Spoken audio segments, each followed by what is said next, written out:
what percentage of the people that come to you with this problem of I can't find the right person have actually engineered the problem by not offering someone something good enough? I would say that the vast majority of them either A, have never considered that, or B, don't really know how to find someone. They don't know what they would actually want.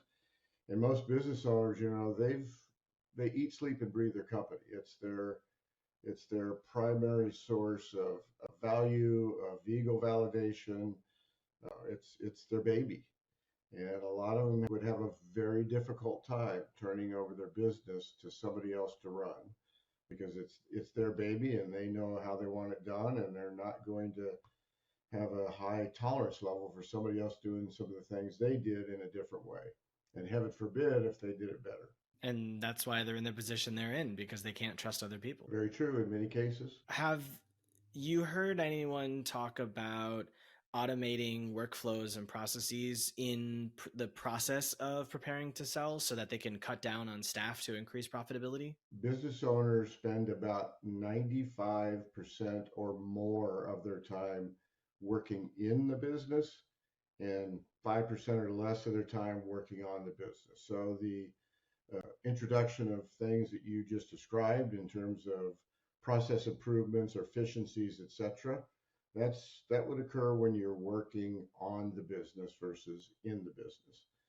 And a lot of times that requires additional investment, and unless they're really motivated to do so for other reasons, like they're seeing deteriorating profit margins because costs have risen faster than they could introduce price increases, and they're forced to make some of those decisions. Yeah, we don't see that a lot. And it does vary some by industry as well. For example, in construction industry, you're dealing with hourly labor force, whether they're union or non-union is irrelevant. And you're still going to have a lot of heavy equipment and machinery because it's essential to execute the work. That's where your real costs are. So there's not a lot of efficiencies that can be extracted there. What's the average length of a company existing before it gets sold from what you see? In the range of 12 to 25 years, but we do see some second generation businesses. So, well, the construction company I sold, I should say, that was an 80-year-old company.